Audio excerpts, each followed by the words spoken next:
You are here for a presentation, a panel, about how the Wassenaar Arrangement's export control of intrusion software affects the security industry. The panel will be moderated by Kim Zetter. Without further ado. Thank you. Okay, good morning, everyone.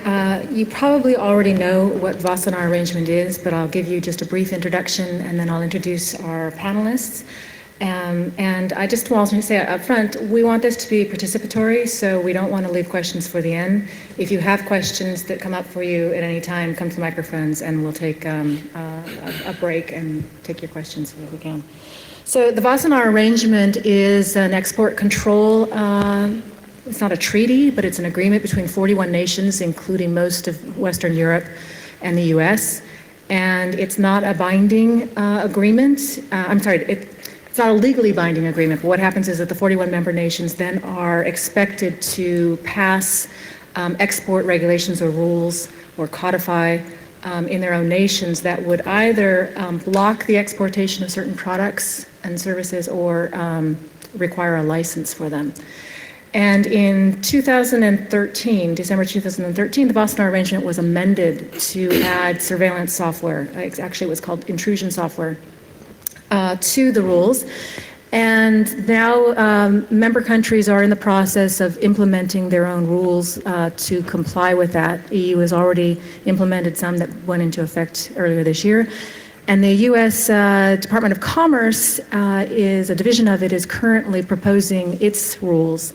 And if any of you have been following it, it's caused a lot of controversy because of the broad definition of what they're using for intrusion software and all the other products that would be affected around it. So they've had their first round of comments, and they've announced last week that given the number of comments that they've received so far, they will be going through a second round of commenting, and presumably that will result in a second proposed rules. But we're only going to talk about the proposed rules we have because that's all we can address at this point. So I want to introduce our panel. We've got an excellent panel here. It can't be a more perfect panel to discuss this because the people here have broad experience and expertise in a lot of areas around Wassenaar and that touch on it and are affected by it. So I'm going to start with my left here. This is Nate Cardozo. He's a staff attorney with the Electronic Frontier Foundation focusing on technology, privacy, and First Amendment and other free expression issues. He works on EFF's Coders' Rights Project, counseling academics, researchers, security professionals, and hackers. And he also manages EFF's Who Has Your Back project, which analyzes how internet service providers, not just internet service providers, but service providers are handling your data. Next to him is Dino Dizovi, got it right, is currently mobile security lead for Square, but he's been working in information security for over a decade with experience both in defense and offense, and has extensive experience in red teaming. Penetration testing, software security. He started his career with the illustrious group At Stake and has worked on red teaming to examine both commercial companies and government customers. He's co-authored several security books, including the iOS Hacker's Handbook, the Mac Hacker's Handbook, and is renowned for winning the first Pwn to Own contest at CanSec West in 2007. Colin Anderson is a Washington, D.C.-based researcher focused on measurement and control on the internet, including network ownership and access restrictions, with an emphasis on countries that restrict the flow of information. He monitors the international sale of censorship equipment, which includes exploring alternative means of communications to bypass normal channels of control, and works on open data projects to shed light on the increasingly sophisticated restrictions implemented by repressive regimes. Katie Musuris was instrumental in getting Microsoft to finally launch a bug bounty program during the time she worked for the company. She's currently Chief Policy Officer with HackerOne, which helps coordinate and manage bug bounty programs for other companies. In addition to her work with HackerOne, she's a visiting scholar with MIT Sloan School, doing research on the vulnerability economy and exploit markets. Katie started her career, however, not in computers, but in biological sciences, working at the bioinformatics lab at MIT on the Human Genome Project. And at the end, finally, we've got Adriel Desatel, is a CEO of NetraGuard, which provides threat assessment and advanced penetration testing services. NetraGuard also develops and brokers exploits, 0 days and otherwise, for its own use and for sale, or at least it did until recently. Adriel announced last month that he was halting the sale of exploits after Hacking Team was hacked, and there were confirmation of what we'd all suspected and known, that the company was selling its intrusion software to repressive regimes and using it to spy on activists, human rights activists and political activists. So it's particularly apropos for what we're talking about today, because one of the main reasons for amending the Wassenaar arrangement, or cited reasons, is Hacking Team and its like. And so I think Adriel is going to have a particularly interesting input into all of this. And so feel free to ask everyone questions when they come up to the mic, like I said, and we'll break from the questions that I have. But I want to start with just an overview.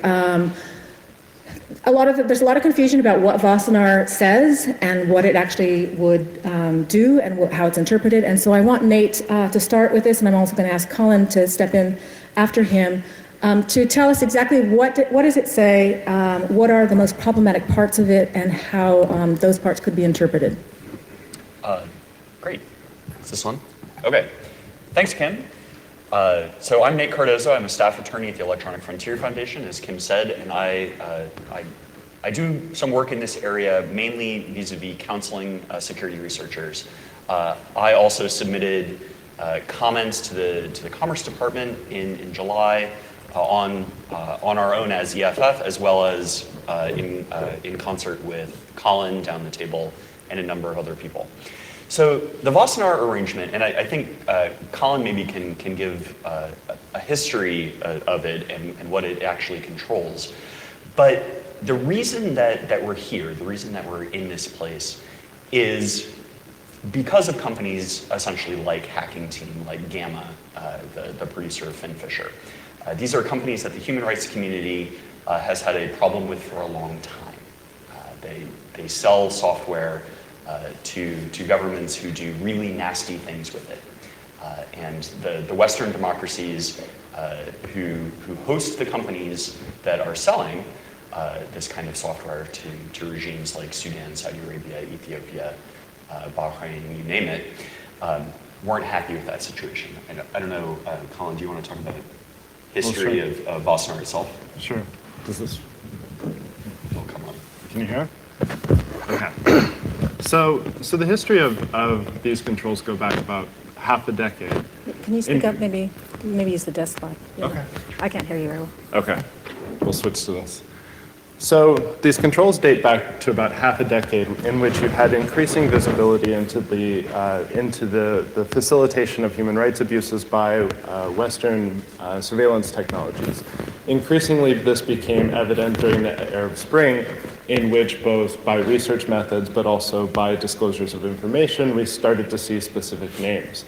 Those specific names, such as MSIS in Libya, such as Trovacor in Bahrain, such as a Hacking Team in Bahrain, became evidence of what people knew, which was that there was an emergent market for the sale of sophisticated technologies in order to allow governments that weren't necessarily tech savvy to conduct their own campaigns of intrusion and surveillance against their citizens. Not only their own citizens, but actually often diasporas abroad. Because of that, especially because of the diaspora component, there was increasing pressure on governments to start to restrict the sale of these to certain states. So actually, I want to step back a second and note that, in fact, the two controls that we're talking about are not the first controls that were conducted for the sake of privacy implications. Actually, in the 2012 plenary, there was restrictions on MC catchers, and actually, incidentally, catchers that came into effect quietly. In the United States, these are done under what's called the surreptitious listening control. And that's actually a highly strict control. When we start to use some of these terms, we'll use terms like presumption of denial, which means effectively don't even bother to try to get a license from us because we're probably not going to prove it. Actually, these had already been in effect in the United States as of 2013. So, that sort of benchmarks the beginning of the use of what had been predominantly sort of an anti-nuclear proliferation treaty, anti-conventional weapons treaty, as a mechanism in which to control for the proliferation of surveillance technologies and technologies that have human rights and foreign intelligence purposes. So what we have is we have currently 2 proposals that have been implemented in the EU and are being considered in the United States. One is the intrusion software control. And it's really important that when we talk about these things, we do so in detail, because these are actually highly complex, and a lot of the discussion, at least initially, there's been an increase of maturity, but at least initially was predicated on, I think, misunderstandings of what these controls are. So we have to be very careful when we discuss it. Actually, intrusion software wasn't controlled. A sort of periphery of technologies around intrusion software will. For the sake of time, I probably shouldn't explain the totality of it, or maybe Nate can. So this was the first control. Actually, that was presented by the British government. The British government had been increasingly pressured domestically and internationally because of the presence of companies such as Gamma. They had, in I think 2012, actually gone to the great lengths of using encryption controls to be able to regulate the flow of Gamma outside of the UK, and then Gamma fled to another market. Concurrently, what you had during the plenary was the discussion of the IP network surveillance control. And this came out of France due to the involvement of AIMSIS in Libya, the very highly publicized involvement of AIMSIS in Libya, providing substantial network equipment, substantial surveillance equipment to the Gaddafi government. Again, when we talk about these sorts of things, we're using specific terms, but these terms are defined. Sometimes the definition is wrong, and we should talk about that. But when I say IP network surveillance, I'm not talking about just DPI. There's actually a 7-point if this and this and this and this and this and this that defines what IP network surveillance is for the purposes of these controls. And we can talk about that, and people can look that up. But I want to make that point very clear. So these started to come out, and these were implemented in the EU. And where we're at is they were not implemented in the United States. In fact, the United States is generally the first state to implement it. The way that the US enforces it, the way that the US interprets it, generally actually defines what it means for the rest of the world. But what you saw was a very sort of publicly evident inability to understand how to codify these rules, especially because these rules didn't really come out of the prerogatives of the United States. And so, in fact, in one case, the Department of Commerce, who is responsible for the implementation in consultation with a broader array of agencies, put out something when they implemented some of the rules that came out that year, and they said the cybersecurity rules will come out in September. September passes and nothing, and nothing, and nothing, and nothing, until very quietly it drops in May 20th. And so I think that's in a very, very belabored, this is where we're at, where we sort of have this Department of Commerce trying to figure out what these rules are that to an extent came from Europe. And yeah. And the rules that we got on May 20th are confusing to say the least. The Commerce Department didn't have experience with this kind of regulation. The EARs, the Commerce Department export regulation regime, is usually guided by industry. There are what's called there are technical committees that advise the Bureau of Industry and Security in the Commerce Department on how to craft the regulations appropriately. The regulations that we got are really horrendously vague, and I can talk about why that's a problem from a legal standpoint a little bit later. And we got a 60-day comment period that closed on July 20th. Everybody in the industry and their mother, including me, including Colin, including Katie, including Dino, submitted comments, and it was a resounding, what the heck did you guys just do? And that's where we are. Commerce has, since the close of the comment period, done what a lot of people urge, which is say, oops, we know we screwed up on this one. We're going to revise the rule, propose a revision, and we'll have another comment period. So that's where we are. We're at the critical stage of talking Commerce through how to make these rules implementable without completely screwing the security industry. Just have a quick question before we go on to sort of what the problem areas are. Does anyone know if when Wassenaar was being amended, was there the kind of kickback in Europe around the member states when they were deciding this? And did they consult seriously with any technologists or anyone else? So I think part of the reason why this is exposed as a conversation is in part, for one, the contours of the US legal regime are a little bit more difficult. We have practices such as deemed exports that add complexity, but also to a certain extent, Biz actually brought this upon himself in not necessarily a bad way, which is to say, the US government more publicly debated the meaning of these rules than the EU member states. And so, for example, the Department of Commerce did not have to legally open up the 60-day comment period. They did. They very clearly engaged in a process in order to solicit opinions and to state what their implementation is. And so the fact that this is an argument in the United States is a product of a more open deliberative process than seems to have existed in Europe. It is possible, as far as I know, the Japanese government had gone through consultations. There is a language barrier that is difficult there, but this is in part just born out of commerce going through a public learning process. Okay. I just want to remind all the panelists, answer any question, jump in, and also audience if you have questions. So I think we should move on to, so what exactly are the problematic areas and the repercussions or possible repercussions from them. I know that it can get really detailed, so let's keep it a little high on the details so that we can not get sort of bogged down between like what's an exploit and what's not an exploit and all that. Sure. Anyone can jump in. I'll jump in. First, also, I have to say, as this is on, I speak only on behalf of myself, though current former employers. I'm a security researcher. My concern with this is how it'll curtail my ability to do research as a hobby or even professionally as well. Some of the more problematic areas are what Colin mentioned, the deemed exports. So for instance, in the BIS language, talks about the technology required for development of intrusion tools and proprietary research and the deemed exports thereof. And so what it becomes problematic is, for instance, yes. So first off, I'm also not a lawyer, so I look to my right for any corrections on what these actually mean. Also, as a security researcher, I don't want to have to consult a lawyer before I go to work to know if I'm going to go to jail or not. Right, and that's key.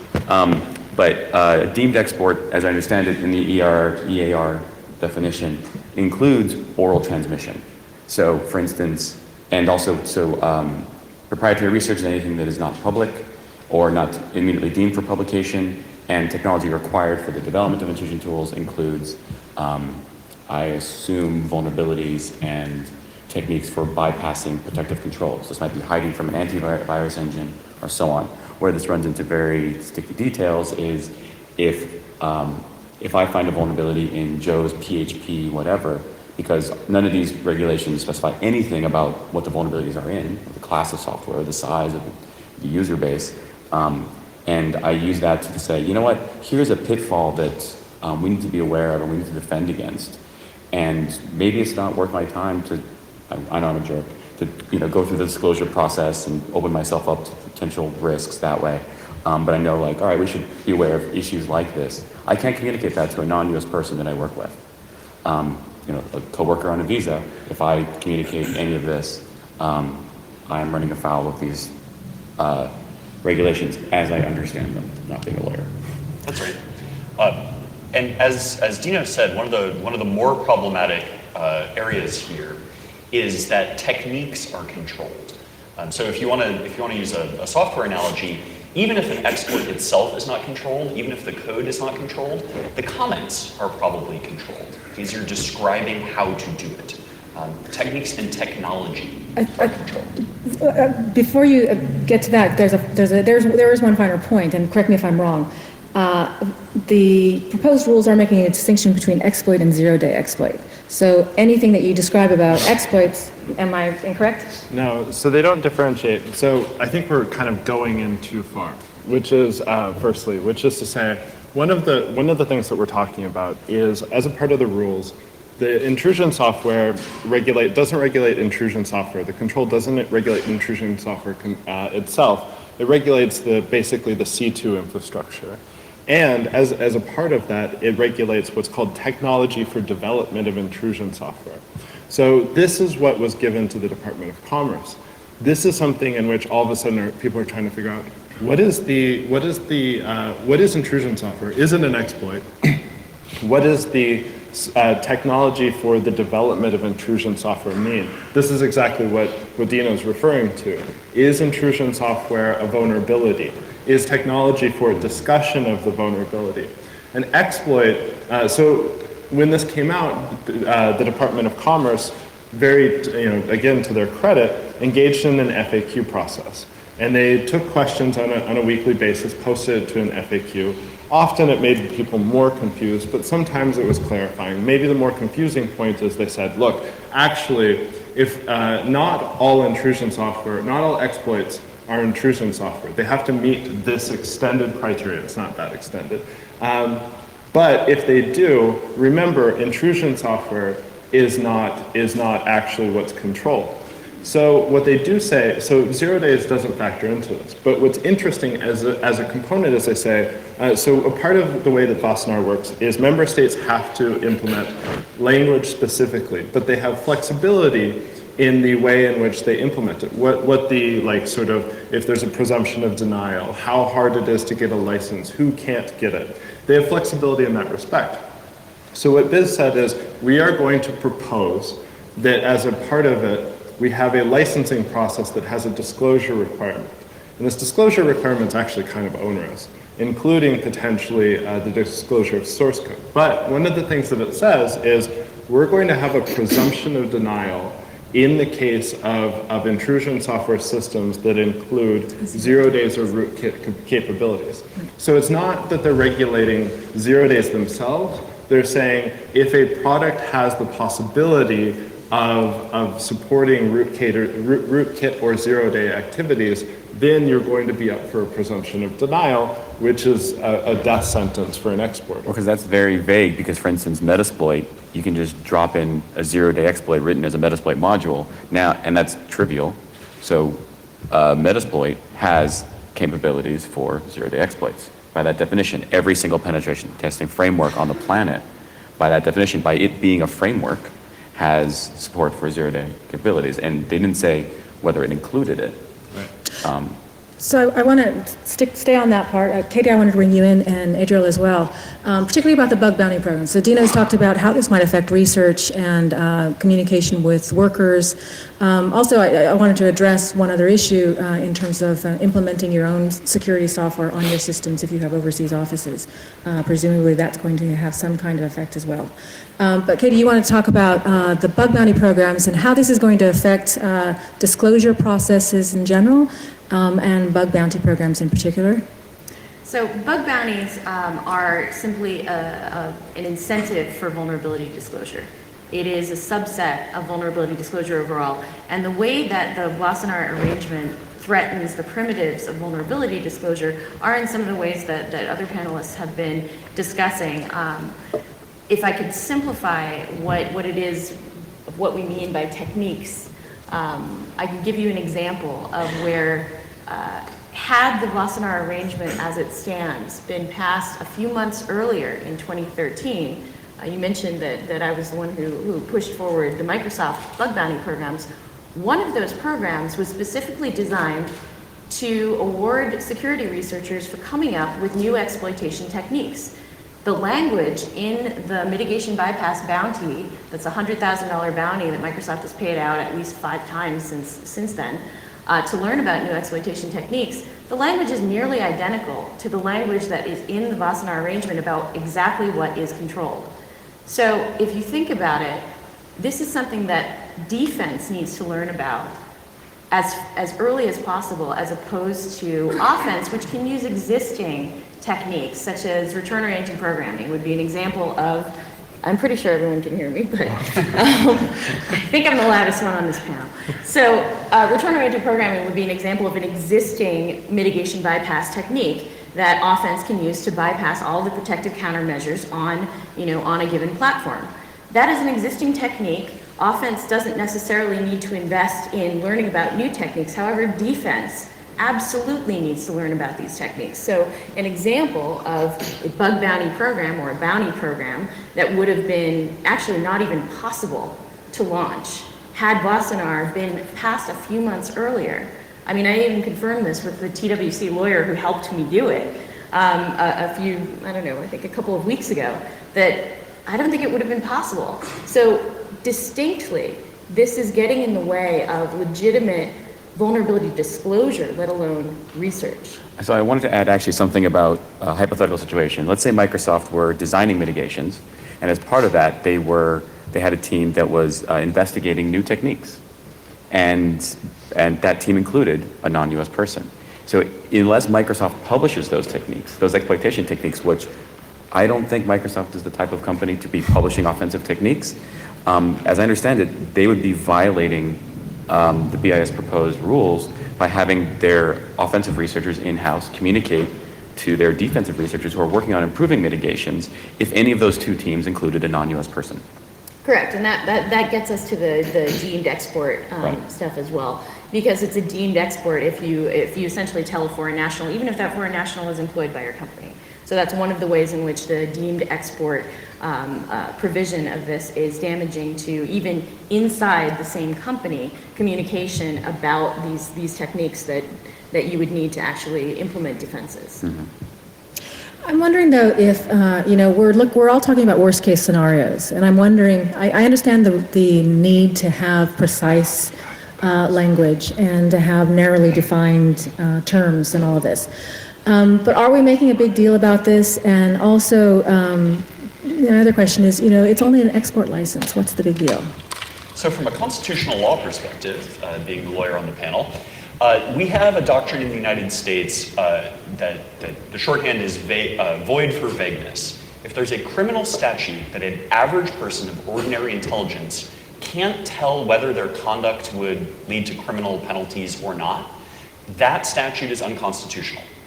So if an average person of ordinary intelligence, and this is a very simplified description, but an average person of ordinary intelligence can't tell if whatever they're about to do is a violation of the Wassenaar arrangement or the BIS implementation thereof, that statute is unconstitutional on its face.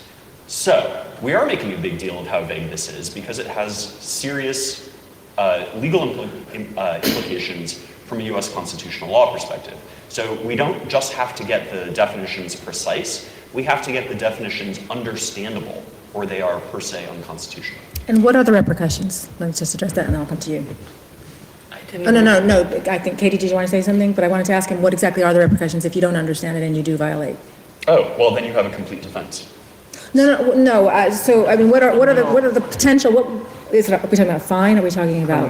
Oh, no, there are criminal and civil penalties. So you can go to jail for violating the Wassenaar It's like arrangement. $250,000. Yeah, and $250 and 5 years. it gets into willful violation. Right, willful at that or point. just omission, sin of omission.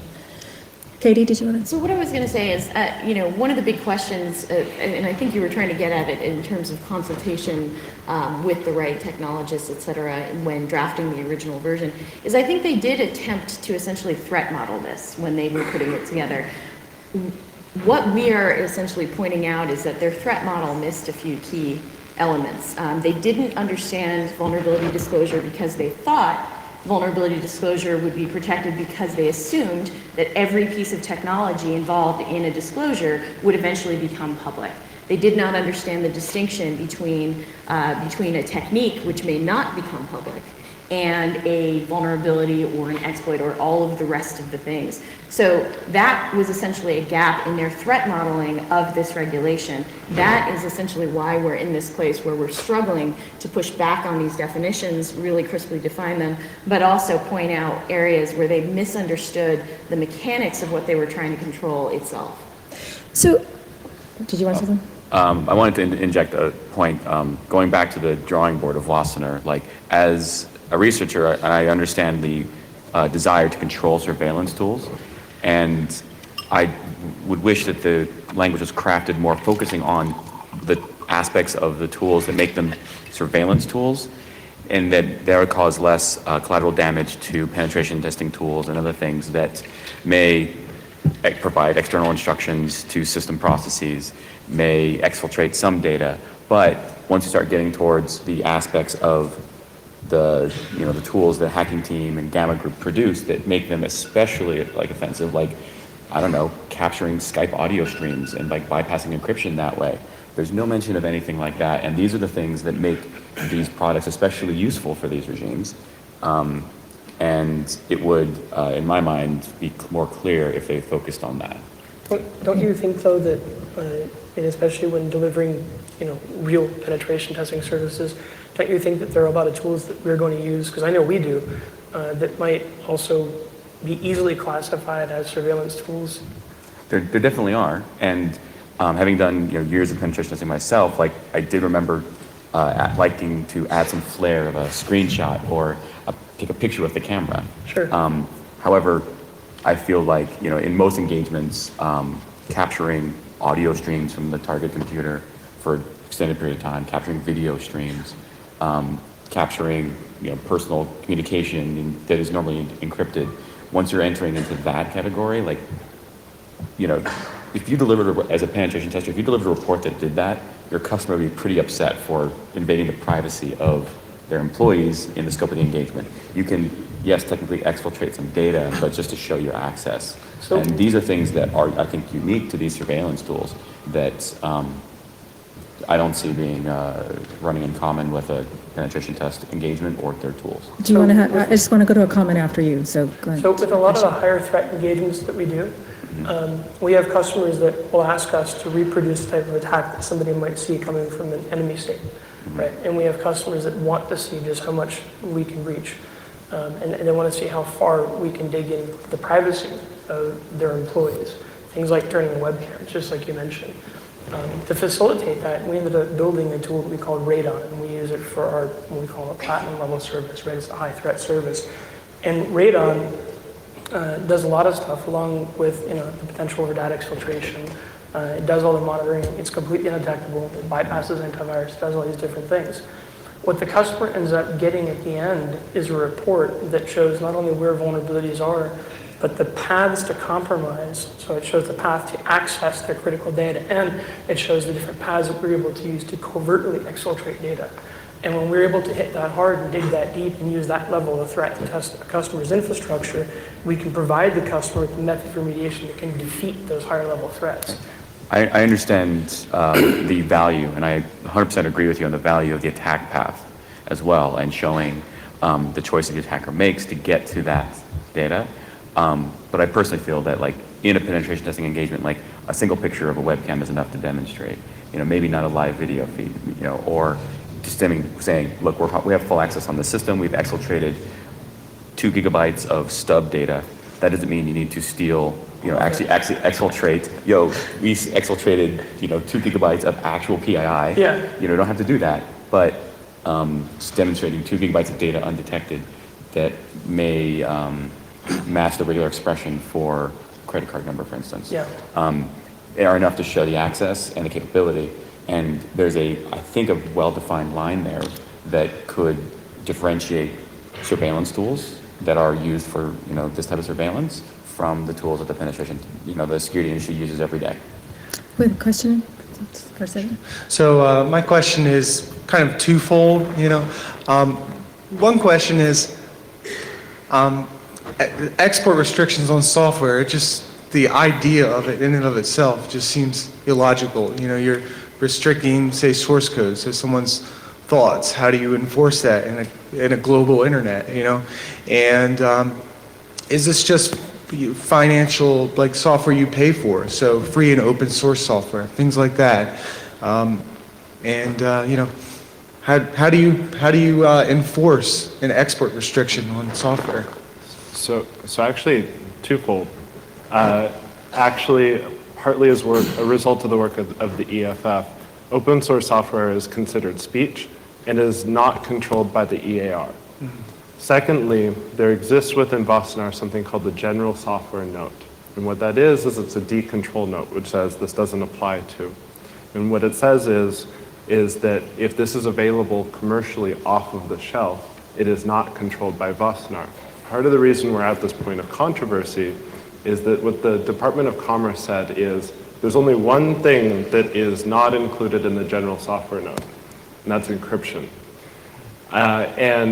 And what the Department of Commerce said was they said, actually, so we regulate encryption, we see these things, we have a presumption that everything that would be controlled under intrusion software already employs encryption, so we're going to remove the general software node. It's called license exemption TSU in the United States. And so, in part, what they start to do in doing so is they start to winnow it down to a select piece of software, which is things that are not, this is their intention, things that are not commercially available, that they are sold to a restricted user base and exercise some level of exclusivity in who can consume it. And so where that starts to get away from this being sort of an open source collaborative project, ideally, into something that is being sold to somebody privately, restricted highly, and sold at a very expensive rate. This is the intention of the controls generally.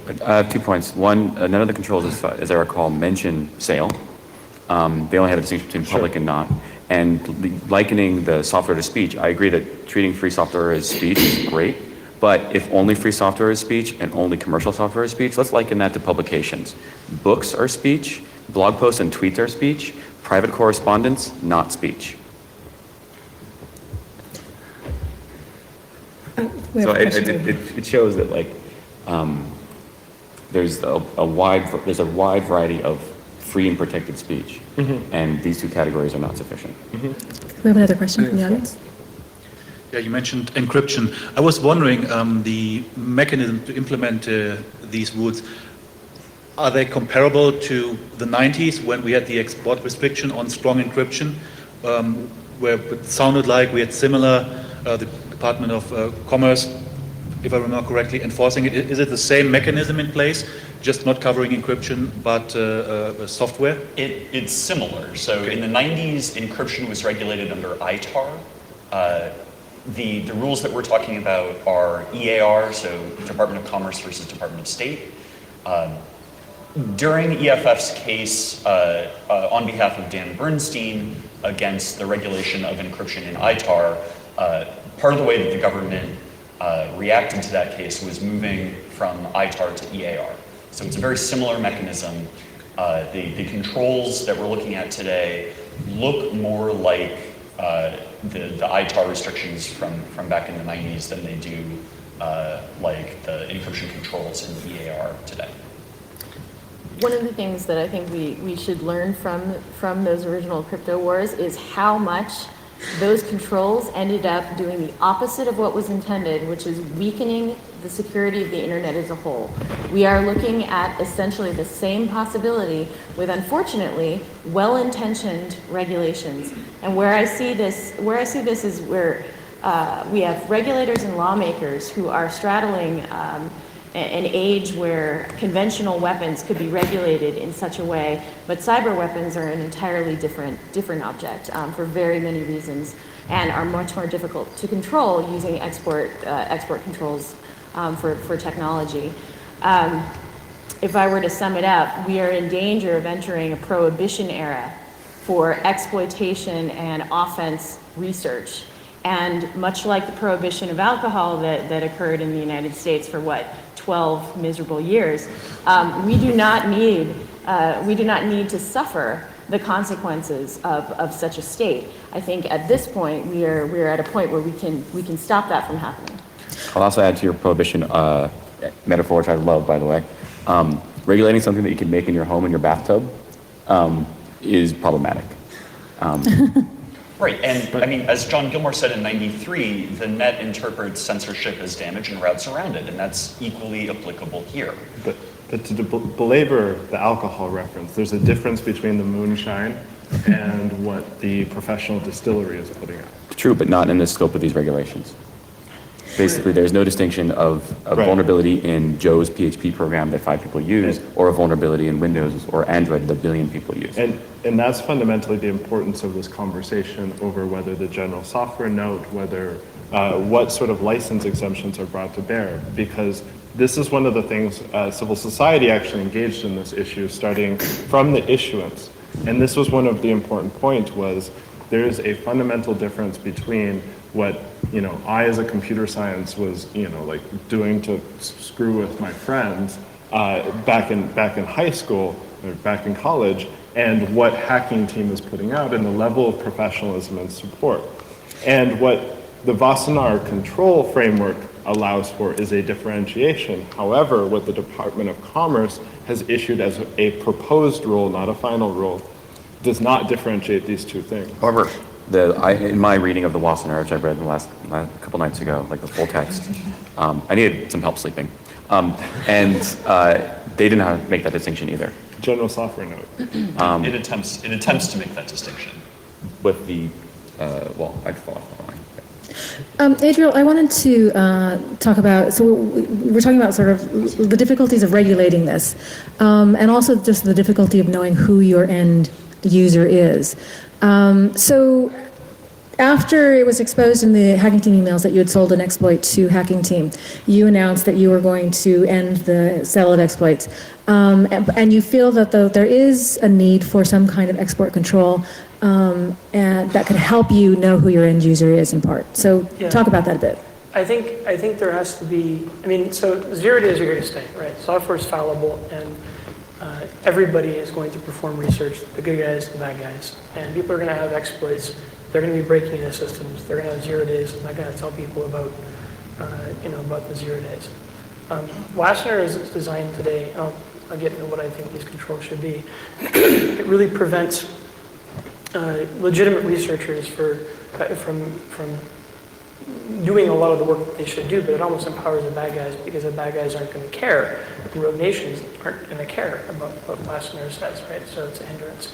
I think that there needs to be some kind of a framework that holds the end users accountable for, I guess the word ethical is really up for debate, but ethical use of 0 days and the capabilities they provide, right?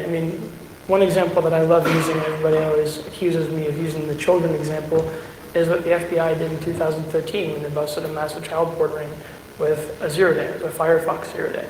That was, in my opinion, I don't think anybody would argue, an ethical use of a 0 day exploit. It ended up doing something really good. But then you have people like Hacking Team, which thank God we only ever sold 1 0 day to, which is great, and it got exposed, which is even better. Then you have people like Hacking Team that frankly are just dishonest, they lie, they don't even honor their contracts, quite candidly. And they don't care who they provide their technology to. That kind of technology in the wrong hands, unfortunately, is very damaging and dangerous. In the right hands, though, it's necessary. I'm not sure about the idea of actually controlling 0 days. We don't really control guns. A gun is an inanimate object, and the 0 day is also an inanimate object, but we control the users. And so I think that a better framework might be something that focuses on the users. If you're going to be building a framework like what Hacking Team was doing, or like, Gamma Group or whatever else may be out there, maybe you have to be licensed and you have to have some kind of a process that you go through that says, hey, these are the people who can buy this framework and use this framework. I think that trying to regulate 0 days, as we're seeing today, is a really dangerous thing to do. I think it's going to have a really big impact on security as a whole, a negative impact. Mm-hmm. And it's not just research that's being affected either, it's performance of services, it's incident response. We have guys in Europe, and we deliver penetration tests at all hours, and we use different team members that we have. We have an office out in Luxembourg. If we were, we use a research-based methodology when we're delivering our services. So if we're going after an infrastructure and we identify a new vulnerability, we can't necessarily provide that information, as far as I understand, Wassenaar overseas to the people that might be working on the project. And also, what about incident response? What happens if you're a business then you have an incident in one of your overseas offices, and you have a piece of technology that's local, but for some reason you can't export that technology because it violates something in Wassenaar, and you have to respond to this incident before it becomes critically damaging. Well, so you have to go apply for a license. Maybe the time you apply for the license, the damage is done. And there's a lot of different things with it that are just bad. And I don't think that focusing on 0 days specifically, or not that it is, but I don't think its focus is right. I think that the focus should be different. So we're running out of time, so there are a lot of people standing, and I want to get to some questions. We'll go with you first. I just wanted to come back on something you said at the start, that the whole basis of the Wassenaar changes was down to surveillance ware being spotted in the Arab Spring. I'm a journalist, and we've been reporting on those gamma busters for years now, before the Arab Spring, and nothing was done about it. So why now? So it's because the process is slow. It's because there wasn't a sufficient amount of legal mechanisms. In some cases, such as use of the encryption controls to regulate them, that led to them leaving the country. That's also an important point as to why unilateral controls and unilateral over-enforcement of controls is ineffective compared to a harmonized multilateral regime, which the Wassenaar arrangement is supposed to do. Obviously, people can go and move to, like China and export, but this is the interest of providing a sufficient amount of tools to create a regulatory structure in order to exercise at least some sort of government oversight and some sort of transparency and accountability towards those companies. So we have time for just one more question. Hi, just one question.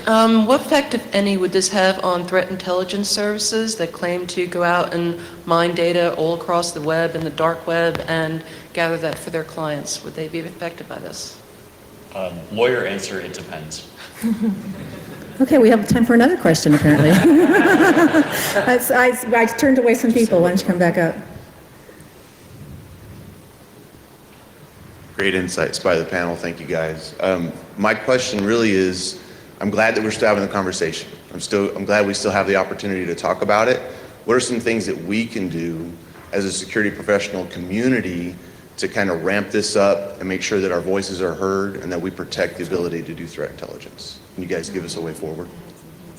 Yeah, I just wanted to step in, because both Katie and Colin have gone through the comments extensively that have come in.